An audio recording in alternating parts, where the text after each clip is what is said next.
ನಮಸ್ಕಾರ. ಈ ದಿನಕ್ಕೆ ಸ್ವಾಗತ. ನಾನು ಮನೋಜ್. ಧರ್ಮಸ್ಥಳ ಸೌಜನ್ಯ ಪ್ರಕರಣದ ಮರು ತನಿಖೆಗಾಗಿ ಸುಪ್ರೀಂ ಕೋರ್ಟ್ ರಾಜ್ಯ ಸರ್ಕಾರ ಮತ್ತು ಸಿಬಿಐಗೆ ಆದೇಶವನ್ನು ನೀಡಿದೆ.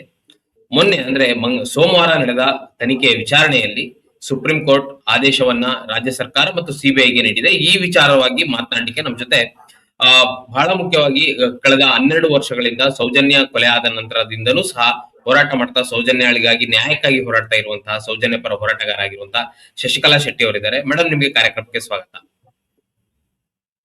ನಮಸ್ತೆ ಮೇಡಮ್. ಈಗ ಮೊನ್ನೆ ಆದೇಶವನ್ನ ನೀವು ಗಮನಿಸಿದಿರಾ?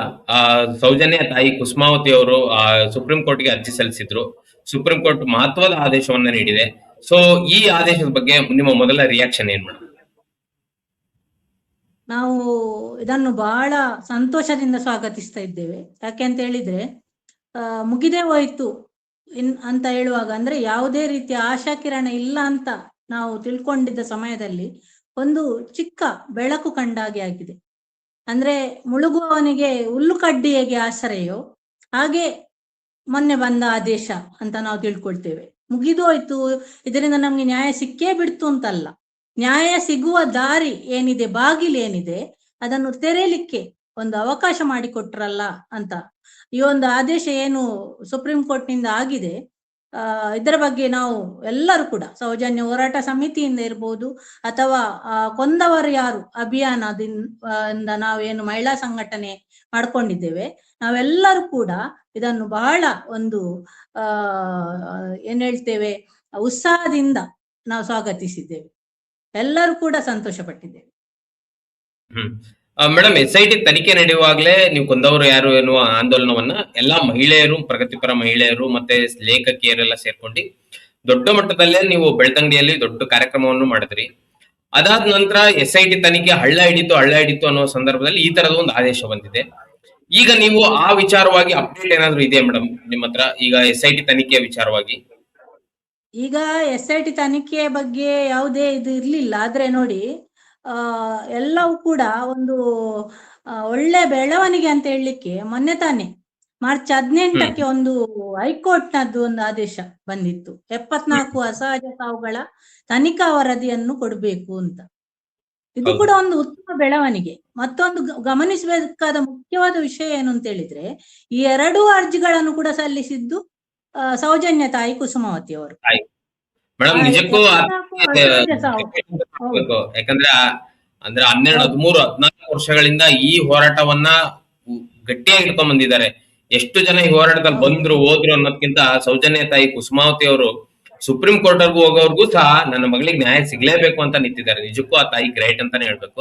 ಮೇಡಮ್, ಮುಂದುವರಿಸಿ.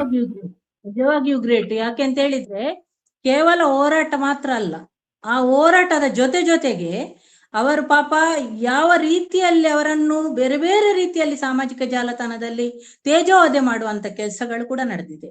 ಹಣ ಮಾಡಿದ್ದಾರೆ ಅನ್ನುವಂತ ಸುಳ್ಳು ಆರೋಪ ಕೂಡ ಅವರ ಮೇಲೆ ಹೊರಿಸಲಾಗಿದೆ. ಅವರು ಕಷ್ಟಪಟ್ಟು ದುಡಿದು ಮಾಡಿದಂತ ಒಂದು ಮನೆ ಏನಿದೆ ನೋಡಿ, ಆ ಮನೆಯನ್ನು ಕೂಡ ಅದರ ಸೌಜನ್ಯನ ಒಂದು ಈಗ ಪ್ರಕರಣದ ಕಾರಣದಿಂದ ಮಾಡಿದಂತ ಹಣ, ಅದರಿಂದ ಮಾಡಿದ ಮನೆ ಅಂತ ಅದನ್ನು ಕೂಡ ಅವರ ಮೇಲೆ ಒಂದು ರೀತಿಯಲ್ಲಿ ತೇಜೋವಧೆಯ ಎಲ್ಲಾ ರೀತಿಯ ತೇಜೋವಧೆ ಕೂಡ ಮಾಡ್ಕೊಂಡು ಬಂದಿದ್ದಾರೆ. ಸಾಮಾಜಿಕ ಜಾಲತಾಣದಲ್ಲಿ ಇರ್ಬೋದು ಅಥವಾ ಸ್ಯಾಟಲೈಟ್ ಚಾನೆಲ್ಗಳಲ್ಲಿ ಇರ್ಬೋದು, ಎಲ್ಲ ಕಡೆಯಲ್ಲಿ ಕೂಡ ತೇಜೋವಧೆ ಆಗಿದೆ. ನಿಜವಾಗಿಯೂ ಕೂಡ ಆ ತಾಯಿ ಗಟ್ಟಿಗಿತ್ತಿ ಅಂತ ಹೇಳ್ಬೋದು. ಆ ತಾಯಿ ನಿಜವಾಗಿಯೂ ಗಟ್ಟಿಗಿತ್ತಿ ಸುಪ್ರೀಂ ಕೋರ್ಟಿಗೆ ಹೋದ್ರು, ಹೈಕೋರ್ಟಿಗೆ ಹೋದ್ರು. ಆ 74 ಅಸಹಜ ಸಾವುಗಳ ಬಗ್ಗೆ ಕೂಡ ತನಿಖೆ ಆಗಿ ವರದಿ ಕೊಡ್ಬೇಕು ಅಂತ ಈಗ ಏನು ಹೈಕೋರ್ಟ್ ನಿಂದ ಆದೇಶ ಆಗಿದೆ. ಈ ಒಂದು ಅರ್ಜಿಯನ್ನು ಕೂಡ ಸೌಜನ್ಯ ತಾಯಿ ಕುಸುಮಾವತಿ ಅವರೇ ಹಾಕಿದ್ರು.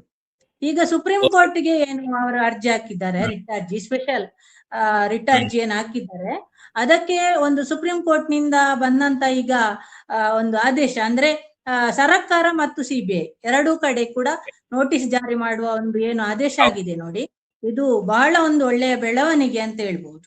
ಯಾಕೆಂತ ಹೇಳಿದ್ರೆ ಎಷ್ಟೋ ಸಲ ಸೋಷಿಯಲ್ ಮೀಡಿಯಾದಲ್ಲಿ ನ್ಯೂಸ್ ಗಮನಿಸಿರ್ಬೋದು, ಯಾವುದೇ ಒಂದು ನಾವು ನ್ಯಾಯದ ವಿಚಾರ ಮಾತಾಡಿದ ತಕ್ಷಣ ನೀವು ಕೋರ್ಟಿಗೆ ಹೋಗಿ, ಇದು ಸೋಷಿಯಲ್ ಮೀಡಿಯಾದಲ್ಲಿ ನ್ಯಾಯ ಸಿಗ್ತದಾ, ಕೋರ್ಟಿಗೆ ಹೋಗಿ ಇಲ್ಲಿ ಮಾತಾಡಿ ಏನು ಪ್ರಯೋಜನ ಅನ್ನುವಂತ ಕೊಂಕು ನುಡಿಗಳು, ವ್ಯಂಗ್ಯದ ಮಾತುಗಳನ್ನು ನಿರಂತರವಾಗಿ 3 ವರ್ಷದಿಂದ ನಾವು ಕೇಳ್ತಾ ಇದ್ದೇವೆ.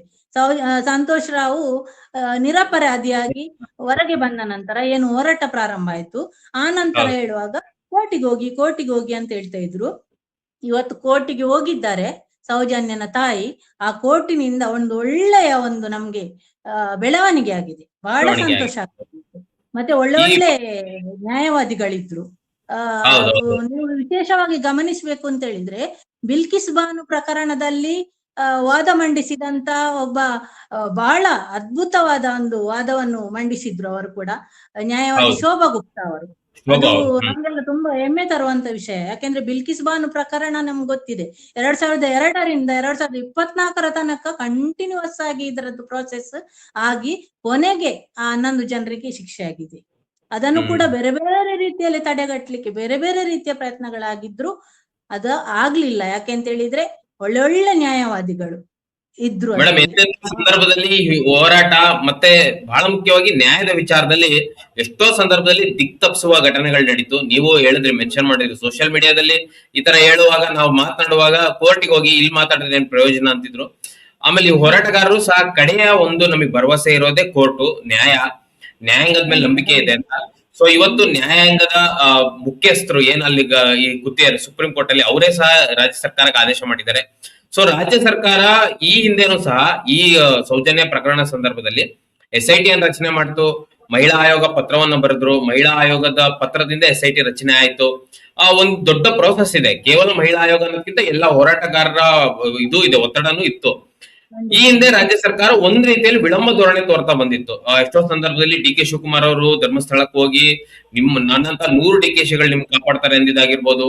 ಹೋಮ್ ಮಿನಿಸ್ಟರ್ ಮನೆಗೆ ಅಲ್ಲಿನ ಯಾರೋ ಪ್ರಭಾವಿ ವ್ಯಕ್ತಿಗಳು ಬಂದಿ ಅಂದ್ರೆ SIT ರಚನೆ ಆಗಿದ್ ಮರುದಿನನೇ ಹೋಮ್ ಮಿನಿಸ್ಟರ್ ಮನೆಗೆ ದೊಡ್ಡ ಯಾರೋ ಪ್ರಭಾವಿ ವ್ಯಕ್ತಿಗಳು ಬಂದಿದ್ದಾಗಿರ್ಬೋದು. ಆಮೇಲೆ ನೀವು ಬೆಳ್ತಂಗಡಿಯಲ್ಲಿ ಸಮಾವೇಶ ಮಾಡ್ತೀವಿ ಅಂದಾಗ ಏನೇನೋ ಘಟನೆಗಳಾಗಿದ್ದು. ಮತ್ತೆ ಅದಕ್ಕಿಂತ ಹಿಂದೆ ಎಷ್ಟೋ ಸಂದರ್ಭದಲ್ಲಿ ಆ ಸುತ್ತಮುತ್ತ ಏನು ಅವಿಭಾಜಿತ ದಕ್ಷಿಣ ಕನ್ನಡ ಜಿಲ್ಲೆ ಇದೆ, ಅಲ್ಲಿ ಏನಾದ್ರೂ ಪ್ರತಿಭಟನೆಗಳನ್ನ ಕರೆ ಕೊಟ್ರೆ ಅದ್ರ ಹಿಂದಿನ ದಿನ ನಿಮಗೆ ಕೋರ್ಟಿಂದ ನೋಟಿಸ್ ಕೊಟ್ಟು ತಗ್ಸಿದ್ದಾಗಿರ್ಬೋದು. ಈ ತರ ಅನೇಕ ಘಟನೆಗಳು ನಡೆದಿದ್ದಾವೆ. ವಿಶೇಷವಾಗಿ ಸೌಜನ್ಯ ಕೊಲೆಗೆ ನ್ಯಾಯ ಕೊಡ್ಸಕ್ಕೆ ಕೇಳಕ್ ಹೋದಾಗ ಮಾತ್ರ. ಯಾಕೆ ಈ ತರದೆಲ್ಲ ಬೆಳವಣಿಗೆಗಳಾಯ್ತು ಅಂತ ಅನ್ಸುತ್ತೆ ಮೇಡಮ್ ನಿಮ್ಗೆ? ಇದರಲ್ಲಿ ಯಾವುದೇ ರೀತಿಯಲ್ಲಿ ಕನ್ನಡಿಯಲ್ಲಿ ಹೇಗೆ ನಾವು ನಮ್ಮ ಮುಖ ಎದುರಲ್ಲಿ ಸ್ಪಷ್ಟವಾಗಿ ಕಾಣ್ತದೋ ನಾವು ನೋಡುವಾಗ, ಅದೇ ರೀತಿ ಇದು ಸ್ಪಷ್ಟವಾಗಿ ಗೊತ್ತಾಗ್ತದೆ. ಪ್ರಭಾವಿಗಳ ಒತ್ತಡ ಇದೆ. ಪ್ರಭಾವಿಗಳ ಒತ್ತಡದಿಂದ ಈ ಶಾಸಕಾಂಗ ವ್ಯವಸ್ಥೆ ಏನಿದೆ, ಕಾರ್ಯಾಂಗ ವ್ಯವಸ್ಥೆ ಏನಿದೆ, ಇವರು ಕಾರ್ಯನಿರ್ವಹಿಸ್ತಾ ಇದ್ದಾರೆ ಅಂತ ನಮ್ಗೆ ಸ್ಪಷ್ಟವಾಗಿ ಗೊತ್ತಾಗ್ತದೆ. ಇದಕ್ಕೆ ಇನ್ನೊಂದು ಉದಾಹರಣೆ ನಾನು ಹೇಳ್ಬೇಕಾದ್ರೆ, ನಿರಂತರವಾಗಿ 3 ಬಾರಿಯಾಗಿ ಕಾನೂನು ಬಾಹಿರವಾಗಿ ನಮ್ಮ ಮುಂಚೂಣಿ ಹೋರಾಟಗಾರರಾಗಿರುವಂತ ಮಹೇಶ್ ಶೆಟ್ಟಿ ತಿಮ್ಮರೋಡಿ ಅವರ ಗಡೀಪಾರು, ಅದು ನಿಮ್ಗೆ ನೋಡುವಾಗ ನಮ್ಗೆ ಗೊತ್ತಾಗ್ತದೆ ಇದು ಕಾರ್ಯಾಂಗ ವ್ಯವಸ್ಥೆಗೆ ಒಂದು ಕಪ್ಪು ಚುಕ್ಕಿ. ಯಾಕೆಂತ ಹೇಳಿದ್ರೆ, ಒಂದು ವ್ಯಕ್ತಿಯ ಒಂದು ಗಡೀಪಾರ ಆದೇಶವನ್ನು ಕೋರ್ಟ್ನಲ್ಲಿ ಇದು ಸರಿ ಇಲ್ಲ ಅಂತ ರಿಜೆಕ್ಟ್ ಮಾಡಿ ಕೊಟ್ಟಾಗ ಪುನಃ ಅದನ್ನು ಕೊಟ್ಟು ಮತ್ತೊಮ್ಮೆ ಪ್ರಯತ್ನ ಮಾಡ್ತಾ ಇದ್ದಾರೆ ಅಂತ ಹೇಳಿದ್ರೆ ಕಾನೂನು ಬಾಹಿರವಾಗಿ, ಇದರ ಹಿಂದೆ ಬಲಿಷ್ಠರ ಕೈವಾಡ ಇದೆ, ಪ್ರಬಲರ ಕೈವಾಡ ಇದೆ, ರಾಜಕೀಯವಾಗಿ ಇದನ್ನು ಮಾಡಿಸ್ತಾ ಇದ್ದಾರೆ ಅನ್ನುವುದುಂಟಲ್ಲ. ಕನ್ನಡಿಯಲ್ಲಿ ನಮ್ಮ ಮುಖ ಕಾಣ್ತದೆ ಹೇಗೆ, ಅಷ್ಟೇ ಸ್ಪಷ್ಟ. ಅದಕ್ಕೆ ಯಾವುದೇ ರೀತಿಯಲ್ಲಿ ಬೇರೆ ನಿಮ್ಗೆ ಯಾವುದೇ ಇದು ಬೇಡ. ಯಾರು ಎಂತ ಒಂದು ಚಿಕ್ಕ ಮಗುವಿಗೂ ಅರ್ಥ ಆಗುವಂತ ಒಂದು ವಿಚಾರ ಇದು. ಇದರಲ್ಲಿ ಪ್ರಬಲರ ಒಂದು ಒತ್ತಡ ಇದೆ ಅಂತ. ಒಂದ್ ವೇಳೆ ಒಬ್ಬ ಸಾಮಾನ್ಯನಿಂದ ಆಗಿದ್ರೆ ಖಂಡಿತವಾಗಿ ಈ ತರದ ಎಲ್ಲ ವಿಚಾರಗಳೇ ಬರುವುದೇ ಇಲ್ಲ. ಈ ತರ ಇಷ್ಟು ವರ್ಷಗಳ ಒಂದು ಪ್ರೋಸೆಸ್, ಮತ್ತೆ ಸಭೆಗಳಿಗೆ ಒಂದು ಅಡ್ಡಿ ಮಾಡುವಂತದ್ದಿರ್ಬೋದು, ಸೋಷಿಯಲ್ ಮೀಡಿಯಾದಲ್ಲಿ ಮಾತಾಡುವವರ ಬಾಯಿ ಮುಚ್ಚಿಸುವಂತದ್ದಿರ್ಬೋದು, ನೋಟಿಸ್ ಕಳಿಸುವಂತದ್ದಿರ್ಬೋದು, ಎಲ್ಲ ಚಾನೆಲ್ಗಳನ್ನು ಬಂದ್ ಮಾಡಿಸುವಂತದ್ದು, ಇದೆಲ್ಲ ಯಾಕೆ ನಡೀತದೆ ಅಂತ ನಾವು ಅದನ್ನು ಯೋಚನೆ ಮಾಡಿದ್ರೆ ಗೊತ್ತಾಗ್ತದೆ.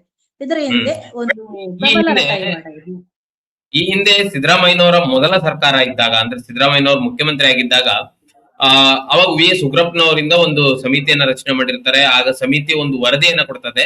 ಅಂದ್ರೆ ಇಡೀ ಕರ್ನಾಟಕದಲ್ಲಿ ಎಲ್ಲೆಲ್ಲಿ ಹೆಣ್ಣು ಮಕ್ಕಳಿಗೆ ಸಾವುಗಳು ಸಂಭವಿಸಿದೆ ಅತಿ ಹೆಚ್ಚಾಗಿ, ಅದರಲ್ಲೂ ಅತ್ಯಾಚಾರ ಆಗಿರ್ಬೋದು, ಕೊಲೆ ಆಗಿರ್ಬೋದು, ಅಪಹರಣಗಳಾಗಿರ್ಬೋದು, ಈ ತರ ಸಂದರ್ಭ ವಿಚಾರಕ್ಕೆ ಉಗ್ರಪ್ಪನವರ ವರದಿಯಲ್ಲೂ ಸಹ ಹೇಳೋದು ಧರ್ಮಸ್ಥಳದ ಆಸುಪಾಸಿನಲ್ಲಿ ಮತ್ತು ಧರ್ಮಸ್ಥಳದ ಇಡೀ ಬೆಳ್ತಂಗಡಿಯಲ್ಲೇ ಅತಿ ಹೆಚ್ಚಾಗಿದೆ ಅಂತ ಉಗ್ರಪ್ಪನವ್ರ ವರದಿ ಹೇಳ್ತದೆ. ಸೊ ಅದೇ ವಿಚಾರವಾಗಿ ಈಗ ಕೊಂದವರು ಯಾರು ಆಂದೋಲನದಿಂದ ನೀವೇನ್ ಬೆಳ್ತಂಗಡಿಯಲ್ಲಿ ಸಭೆ ಮಾಡಿದ್ರಿ, ನೀವ್ ಕೇಳಿದ್ದು ಅದನ್ನೇ. ಅಲ್ಲಾಗಿರುವ ಮಹಿಳೆಯರಿಗೆ ನ್ಯಾಯ ಕೊಡಿಸಿ, ಅಲ್ಲಾಗಿರುವ ಸಾವುಗಳಿಗೆ ನ್ಯಾಯ ಕೊಡಿಸಿ, ನಮಗೇನು ಬೇಡ. ಯಾರು ಮಾಡಿದ್ದಾರೆ ಈ ಸೌಜನ್ಯ ಕೊಲೆ ಆಗಿದೆ, ಈಗ ಸಂತೋಷ್ ರಾವ್ ನಿರಪರಾಧಿ, ಬಟ್ ಮಾಡಿದವ್ರ ಯಾರು ಅನ್ನೋದೇ ಇನ್ನು ಬೆಳಕಿಗೆ ಬಂದಿಲ್ಲ. ಸೊ ನೀವ್ ಹೇಳ್ದಾಗೆ ಪ್ರಭಾವಿಗಳ ಕೈವಾಡ ಇದೆ ಅನ್ನೋದು ಮೇಲ್ನೋಟಕ್ಕೆ ಅನ್ನೋದಕ್ಕಿಂತ ಎಲ್ರಿಗೂ ಗೊತ್ತಾಗಿದೆ. ಈಗ ಆ ಪ್ರಭಾವಿಗಳು ಯಾರು ಏನು ಅನ್ನೋದು ಸಹ ಎಲ್ರಿಗೂ ಗೊತ್ತಾಗಿದೆ.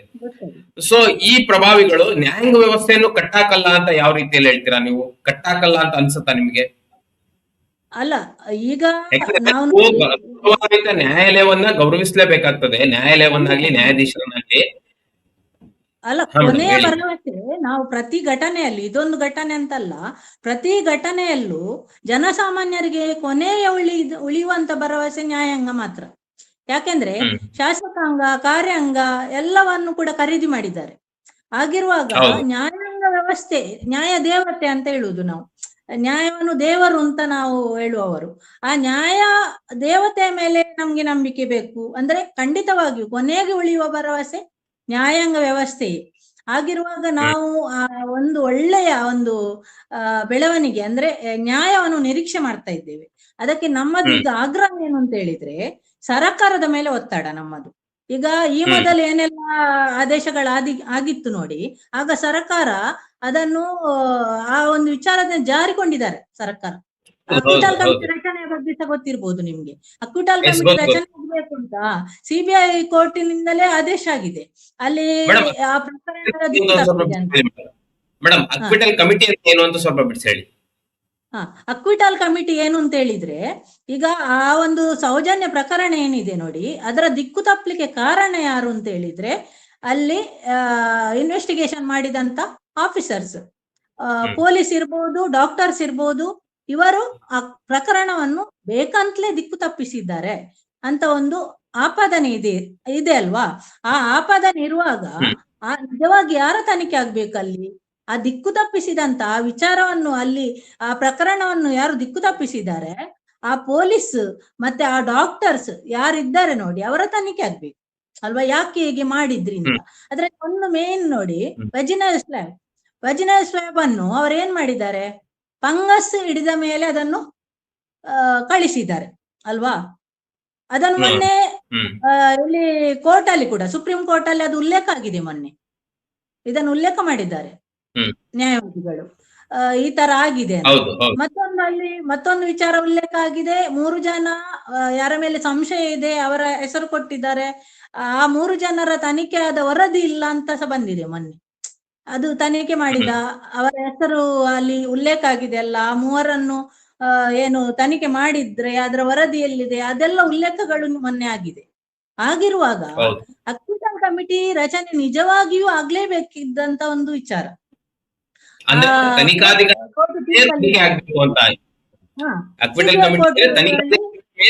ತನಿಖೆ ಮಾಡಿ ಅಂತ ಆದೇಶ ಇತ್ತು, ಆದ್ರೂ ಸಹ ರಾಜ್ಯ ಸರ್ಕಾರ ಅದನ್ನ ಪಾಲಿಸಿಲ್ಲ, ಮಾಡಿದ್ದಾರೆ.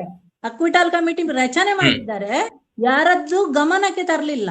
ಅದನ್ನು ರಹಸ್ಯವಾಗಿಟ್ಟು ಊಟ ಮಾಡಿ ಕೈ ತೊಳ್ಕೊಂಡಾಗೆ ತೊಳ್ಕೊಂಡು ಅವರಿಗೆ ಬೇಕಾದಾಗೆ ವರದಿ ರಚನೆ ತಯಾರು ಮಾಡಿ ಇಟ್ಟಿದ್ದಾರೆ. ನಿಜವಾಗಿ ಅಕ್ವಿಟಲ್ ಕಮಿಟಿ ರಚನೆ ಆಗಿದ್ರೆ ಅಲ್ಲಿ ನಮ್ಗೆ ಆ ಡಾಕ್ಟರ್ ಇರ್ಬೋದು, ಆ ಸಮಯದಲ್ಲಿ ಇನ್ವೆಸ್ಟಿಗೇಷನ್ ಮಾಡಿದಂತ ಪೊಲೀಸ್ ಆಫೀಸರ್ ಇರ್ಬೋದು, ಅವರ ತನಿಖೆ ಆದದ್ದನ್ನು ಬಹಿರಂಗಗೊಳಿಸ್ಬೇಕಲ್ಲ. ತನಿಖೆ ಆಗಿದೆ, ಯಾವ ರೀತಿ ತನಿಖೆ ಆಗಿದೆ, ನಮ್ಗೆ ಜನಸಾಮಾನ್ಯರಿಗೆ ಅದನ್ನು ಕೇಳುವಂತ ಹಕ್ಕಿದೆ ಅಲ್ವಾ. ಸಾರ್ವಜನಿಕ ಹಿತಾಸಕ್ತಿಯ ಮೇಲೆ ಅರ್ಜಿಗಳು ಹೋಗುದಲ್ವಾ. ಆಗಿರುವಾಗ ಯಾಕೆ ಹಾಗೆ ಆಗಿದೆ, ಅದನ್ನು ಯಾಕೆ ಸರ್ಕಾರ ಹಾಗೆ ಮಾಡಿದೆ ಅನ್ನೋದು ಪ್ರಶ್ನೆ. ಈಗ ಇನ್ನು ಮುಂದೆ ಕೂಡ ನಮ್ಮ ಬೇಡಿಕೆ ಏನು ಅಂತ ಹೇಳಿದ್ರೆ, ಸೌಜನ್ಯ ಹೋರಾಟಗಾರರದ್ದಿರ್ಬೋದು ಅಥವಾ ಎಲ್ಲ ಸಮಾನ ಮನಸ್ಕ ಸಂಘಟನೆಗಳದ್ದಿರ್ಬೋದು, ಅಥವಾ ಮಹಿಳಾ ಏನು ಕೊಂದವರು ಯಾರು ಅಭಿಯಾನದ ಏನು ಮಹಿಳಾ ಸಂಘಟನೆ ಇರ್ಬೋದು, ಎಲ್ಲರ ಆಗ್ರಹ ಏನು ಅಂತ ಹೇಳಿದ್ರೆ, ಇಲ್ಲಿ ತನಕ ಏನಾಗಿದೆ ಆ ರೀತಿ ಇನ್ನು ಮುಂದೆ ಕೂಡ ಮಾಡಬೇಡಿ ಅಂತ ಸರ್ಕಾರವನ್ನು ಆಗ್ರಹಿಸ್ತಾ ಇದ್ದೇವೆ ನಾವು. ಈ ಒಂದು ಈಗ ಸುಪ್ರೀಂ ಕೋರ್ಟಿನಿಂದ ನಿಮ್ಗೆ ನೋಟಿಸ್ ಆಗಿದೆ ಅಲ್ಲ, ಅದಕ್ಕೆ ಪೂರಕವಾಗಿ ಮರು ತನಿಖೆಗೆ ಆಗುವ ರೀತಿಯಲ್ಲಿ ನೀವು ಸ್ಪಂದಿಸಬೇಕು ಅಂತ ಸರ್ಕಾರವನ್ನು ಆಗ್ರಹಿಸ್ತಾ ಇದ್ದೇವೆ ನಾವು.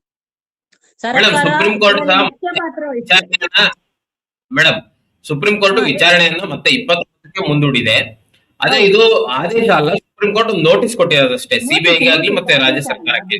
ನೋಟಿಸ್, ಆದೇಶ ಅಲ್ಲ, ನೋಟಿಸ್. ಈಗ ರಾಜ್ಯ ಸರ್ಕಾರ ಮತ್ತೆ ಸಿಬಿಐ ನ ವಕೀಲರು ಸುಪ್ರೀಂ ಕೋರ್ಟ್ ನಲ್ಲಿ ಇದು ವಾದ ಮಾಡಬಹುದು. ನಾವ್ ಈ ರೀತಿ ಮಾಡಿದ್ವಿ, ಈ ರೀತಿ ಮಾಡಿಲ್ಲ ಅಂತ. ರಾಜ್ಯ ಸರ್ಕಾರದ ಅಡ್ವೊಕೇಟ್ ಜನರಲ್ ಯಾರಿರ್ತಾರೆ ಅವ್ರಾಗಿರ್ಬೋದು, ಮತ್ತೆ ಸಿಬಿಐ ನ ಅಡ್ವೊಕೇಟ್ ಜನರಲ್ ಗಳು ಯಾರಿರ್ತಾರೆ ಅವರು ಅಲ್ಲಿ ಸುಪ್ರೀಂ ಕೋರ್ಟ್ ನಲ್ಲಿ ವಾದ ಮಾಡ್ಬೋದು.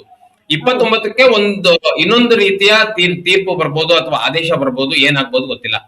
ಸೊ ಏನ್ ಆಗ್ಬೇಕು ಅಂತ ನಿಮಗೆ ಅನ್ಸುತ್ತೆ ಮೇಡಮ್? ಅಲ್ಲ, ನಾವು ನ್ಯಾಯದ ನಿರೀಕ್ಷೆಯಲ್ಲಿರುವವರ ನಾವು ನಮ್ಮ ಮನಸ್ಸಲ್ಲಿ ಅದೇ ಇರುವುದು, ನಮ್ಗೆ ಒಂದು ಒಳ್ಳೆ ರೀತಿಯ ಬೆಳವಣಿಗೆ ಆಗ್ಲಿ, ನಮ್ಮ ಒಂದು ಏನು ನ್ಯಾಯದ ಬೇಡಿಕೆ ಇದೆ ಅದಕ್ಕೆ ಪೂರಕವಾಗಿ ಸರ್ಕಾರ ಸ್ಪಂದಿಸ್ಲಿ ಅಂತ ನಮ್ಮದೆಲ್ಲರ ಬೇಡಿಕೆ. ಖಂಡಿತವಾಗಿಯೂ ಹಾಗೆ ಆಗ್ತದೆ ಅಂತ ನಮ್ಮದು ಆಶಾಭಾವನೆ ಕೂಡ ಉಂಟು. ಯಾಕೆಂತ ಹೇಳಿದ್ರೆ ಇಲ್ಲಿಯವರೆಗೆ ಆಗದಂತ ಬೆಳವಣಿಗೆಗಳು ಈಗ ಆಗ್ತಾ ಉಂಟು. ಎಲ್ಲವೂ ಕೂಡ ನಮ್ಗೆ ಪೂರಕವಾಗಿ, ನಮ್ಮ ಏನು ನ್ಯಾಯದ ಬೇಡಿಕೆಗೆ ಪೂರಕವಾದ ವಿಚಾರಗಳೇ ನಡೀತಾ ಇದೆ.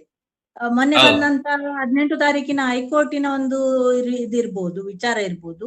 ಅದರಲ್ಲಿ ಕೂಡ 74 ಅಸಹಜ ಸಾವುಗಳದ್ದು ತನಿಖಾ ವರದಿಯನ್ನು ಕೇಳಿದ್ದಾರೆ. ಅದೇ ರೀತಿ ಈಗ ಬಂದಂತ ಒಂದು ವಿಚಾರ ಇರ್ಬೋದು. ಜೊತೆಗೆ ನಮ್ಮ ಮಹೇಶ್ ಶೆಟ್ಟಿ ತಿಮ್ಮರೋಡಿ ಅವರ ಒಂದು ಗಡೀಪಾರ ಆದೇಶ ಕೂಡ, ಅದಕ್ಕೆ ಕೂಡ ನಿನ್ನೆ ತಡೆ ಆಜ್ಞೆ, 3ನೇ ಬಾರಿ ತಡೆ ಆಜ್ಞೆ ಬಂದಿದೆ ಅಂತ ಹೇಳಿದ್ರೆ ಅದು ಒಂದು ರೀತಿಯಲ್ಲಿ ಸರ್ಕಾರಕ್ಕೆ ಒಂದು ಕಾರ್ಯಾಂಗ ವ್ಯವಸ್ಥೆಗೆ ಮುಖಭಂಗ ಅಂತ ಹೇಳ್ಬೋದು. ಆಮೇಲೆ ಇನ್ನೊಂದು, ಮಹೇಶ್ ಶೆಟ್ಟಿ ತಿಮ್ಮರೋಡಿ ಅವರಿಗೆ ಗಡೀಪಾರ ಆದೇಶ ಕೊಟ್ಟಾಗ ಮಧ್ಯರಾತ್ರಿ 2:45 ಸುಮಾರಿಗೆ ಅವ್ರ ಮನೆಗೆ ಹೋಗಿದ್ದಾರೆ. ಆ ಸಿಸಿಟಿವಿ ಫುಟೇಜ್ ಎಲ್ಲ ಕಡೆ ವೈರಲ್ ಆಗ್ತಾ ಇದೆ. ಅಂದ್ರೆ ಸರ್ಕಾರ ಯಾಕೆ ಈ ರೀತಿ ಮಾಡ್ತಾ ಇದೆ? ಯಾರೋ ಪ್ರಭಾವಿಗಳು ಇಷ್ಟೊಂದು ಒತ್ತಡ ಯಾಕೆ ಆಗ್ತಿದ್ದಾರೆ? ಮಹೇಶ್ ಶೆಟ್ಟರ್ನ ಹೊರಗಡೆ ಹೋಗ್ಬಿಟ್ರೆ ಸೌಜನ್ಯ ಹೋರಾಟ ನಿಲ್ಲುತ್ತೆ ಅನ್ನುವ ಭ್ರಮೆನ ಯಾವ ರೀತಿ ಅಂತ? ಅದೇ, ಅದು ನೋಡಿ, ಒಳ್ಳೆ ಪ್ರಶ್ನೆ. ಈಗ ಮಹೇಶ್ ಶೆಟ್ಟಿ ತಿಮ್ಮರೋಡಿ ಅವರು ಹಾಕಿಕೊಂಡ ಏನು ಪಂಚಾಂಗ ಇದೆ ನೋಡಿ, ಅದ್ರ ಮೇಲೆ ದೊಡ್ಡ ಕಟ್ಟಡ ನಿರ್ಮಾಣ ಆಗಿದೆ, ಗೊತ್ತಾಯ್ತಾ? ಈಗ ಅವರು ತಿಳ್ಕೊಂಡಾಗೆ ಇಲ್ಲ. ಈಗ ಮಹೇಶ್ ಶೆಟ್ಟಿ ತಿಮ್ಮರೋಡಿ ಅವರು ಒಬ್ರು ಏನು ಅವರನ್ನು ಕಟ್ಟಿ ಹಾಕುವಂತ ಪ್ರಯತ್ನ ಇರ್ಬೋದು, ಅವರ ಬಾಯಿ ಮುಚ್ಚಿಸುವಂತ ಪ್ರಯತ್ನ ಇರ್ಬೋದು, ಅವರನ್ನು ಊರಿನಿಂದ ಬೇರೆ ಊರಿಗೆ ಕಳಿಸುವಂತ ಪ್ರಯತ್ನಗಳು ಏನು ನಡೀತದೆ ನೋಡಿ, ಅದು ಅವರು ಎಷ್ಟು ಮಾಡ್ತಾರೆ ಅದರ 10 ಪಟ್ಟು ಜನರು ಹೆಚ್ಚು ಆಕ್ರೋಶಿತರಾಗ್ತಾರೆ. ಆಕ್ರೋಶ ಹೆಚ್ಚಾಗ್ತದೆ ಜನರಲ್ಲಿ, ಆಕ್ರೋಶವೂ ಹೆಚ್ಚಾಗ್ತದೆ, ಹೋರಾಟದ ಕಿಚ್ಚು ಜಾಸ್ತಿ ಆಗ್ತದೆ, ಮತ್ತೆ ಇದಕ್ಕೆ ಬರುವವರ ಸಂಖ್ಯೆ ಕೂಡ ಹೆಚ್ಚಾಗ್ತದೆ. ಯಾಕೆಂದ್ರೆ ಜನಸಾಮಾನ್ಯರು ಗಮನಿಸ್ತಾ ಇದ್ದಾರೆ ಇಲ್ಲಿ ಏನಾಗ್ತಾ ಉಂಟು ಅಂತ. ಎಲ್ಲರಿಗೆ ಅರ್ಥ ಆಗಿದೆ, ಇದು ಉದ್ದೇಶಪೂರ್ವಕವಾಗಿ ಮಾಡ್ತಾ ಉಂಟು, ಕಾನೂನು ಬಾಹಿರವಾಗಿ ಎಲ್ಲ ಆಗ್ತಾ ಇದೆ, ಕಾರ್ಯಾಂಗ ವ್ಯವಸ್ಥೆ ಏನಿದೆ ಅದು ಒತ್ತಡಕ್ಕೆ ಒಳಗಾಗಿದೆ ಅಂತ ಪ್ರತಿಯೊಬ್ಬರಿಗೂ ಗೊತ್ತಾಗಿದೆ. ಆಗಿರುವಾಗ ಅದು ಒಂದು ಭ್ರಮೆ ಅಷ್ಟೇ. ಮಹೇಶ್ ಶೆಟ್ಟಿ ನಾವು ಹೋರಾಟ ನಿಲ್ಲಿಸ್ತೇವೆ ಅನ್ನೋದು ಅದು ಕೇವಲ ಭ್ರಮೆ. ಅವರು ಏನು ಹುಟ್ಟು ಹಾಕಿದ ಈ ಹೋರಾಟ ಉಂಟಲ್ಲ, ಇದು ನಮ್ಮ ಜಿಲ್ಲೆ ದಾಟಿ, ರಾಜ್ಯ ದಾಟಿ ಈಗ ದೇಶವ್ಯಾಪಿ ಆಗಿದೆ. ಅದನ್ನು ಅರ್ಥ ಮಾಡಿಕೊಳ್ಬೇಕು. ಮತ್ತೆ ಒಂದು, ನಾವು ಯಾರ ಮೇಲೆ ಕೂಡ ಇಂಥವನ್ನೇ ಮಾಡಿದ್ದು ಅಂತ ಆರೋಪ ಮಾಡ್ತಾ ಇಲ್ಲ ನೋಡಿ. ನಾವೇನ್ ಹೇಳ್ತಾ ಇದ್ದೇವೆ, ನಿಜವಾದ ಅಪರಾಧಿಯ ಪತ್ತೆ ಆಗ್ಬೇಕು, ನಿಜವಾಗಿಯೂ ಯಾರು ಅಪರಾಧ ಮಾಡಿದ್ದಾರೆ ಅವರ ಪತ್ತೆ ಆಗ್ಬೇಕು, ಅವರಿಗೆ ಶಿಕ್ಷೆ ಆಗ್ಬೇಕು ಅಂತ ಅಲ್ವಾ? ನೀವ್ ಹೇಳ್ತಾ ಇದ್ದೀರಾ ನಾವ್ ಇಂಥವ್ರ ಮೇಲೆ ನಾವ್ ಆರೋಪ ಮಾಡಿಲ್ಲ, ಏನು ಹೇಳಿಲ್ಲ, ನಿಜವಾದ ಆರೋಪಿ ಪತ್ತೆ ಆಗ್ಬೇಕು ಅಂತ. ಮತ್ ಯಾಕೆ ಕೆಲವರು ನಾನೇ ಕಳ್ಳ ಅಲ್ಲ ಅಂದ್ರೂ ನಾನೇ ಕುಂಬಳಕಾಯಿ ಕದ್ದಿದ್ದು ಅನ್ನೋ ರೀತಿಯಲ್ಲಿ ಎಗ್ಲು ಮುಟ್ಕೊಂಡ್ ನೋಡ್ತಾ ಇರ್ತಾರೆ? ಯಾಕೆ ಕೋರ್ಟ್ ಯಾವಾಗ್ಲೂ ನೋಟಿಸ್ ಕಳಿಸ್ತಾ ಇರ್ತಾರೆ ನಿಮ್ಗೆ? ನೋಡಿ, ಅವರದ್ದು ಆ ನಡವಳಿಕೆಗಳು ಏನಿದೆ ನೋಡಿ, ಅದರಿಂದಾಗಿ ಬೆತ್ತಲಾದದ್ದವರು. ಆ ನಡವಳಿಕೆಗಳಿಂದಲೇ ಕೆಲವರು ಬೆತ್ತಲಾಗಿದ್ದಾರೆ. ಒಂದು ವೇಳೆ ಇದಕ್ಕೂ ನಮ್ಗೆ ಸಂಬಂಧ ಇಲ್ಲ ಅಂತ ಇದ್ರೆ ಖಂಡಿತ ಏನಾಗ್ತಿರ್ಲಿಲ್ಲ. ಈಗ ಎಲ್ರಿಗೂ ಗೊತ್ತಾಗುವಂತೆ ಆದದ್ದೇ ಅವರು ಮಾಡಿದಂತ ಈ ವರ್ತನೆ ನಡವಳಿಕೆಗಳಿಂದ ಹೀಗೆ ಆದದ್ದು. ಮತ್ತೆ ಒಂದು ನೋಡಿ, ಮುಖ್ಯವಾಗಿ ನಾವು ಗಮನಿಸ್ಬೇಕು, ಯಾವತ್ತು ಕೂಡ ಒಂದು ನ್ಯಾಯ ಅನ್ನುವಂತ ಒಂದು ವಿಚಾರಕ್ಕೆ ಮುಂದೆ ಹೋದಾಗ ಅಲ್ಲಿ ಯಾರು ಅದನ್ನು ಆ ನ್ಯಾಯಕ್ಕೆ ಹೋರಾಟಕ್ಕೆ ಮುಂದೆ ಹೋಗುವವರನ್ನು ತಡೆಯಲಿಕ್ಕೆ ಬೇರೆ ಬೇರೆ ರೀತಿಯ ಪ್ರಯತ್ನ ಮಾಡ್ತಾರೆ ಅಂತ ಆದ್ರೆ ಆ ಪ್ರಯತ್ನ ಮಾಡುವವರು ಅದರಲ್ಲಿ ಇನ್ವಾಲ್ವ್ ಆಗಿದ್ದಾರೆ ಅಂತಲೇ ಅರ್ಥ ಅಲ್ವಾ? ಇಲ್ಲಾದ್ರೆ ಅದಕ್ಕೂ ಅವರಿಗೆ ಏನ್ ಸಂಬಂಧ? ಅವರೇ ಇನ್ವಾಲ್ವ್ ಆಗಿರ್ಬೇಕು, ಇಲ್ಲಾದ್ರೆ ಅವರ ಜನರು ಯಾರನ್ನೂ ಅವರು ರಕ್ಷಣೆ ಮಾಡ್ತಾ ಇದ್ದಾರೆ ಅನ್ನೋದು ಅಲ್ವಾ? ಗೊತ್ತಾಗುವಂತ ಸತ್ಯ.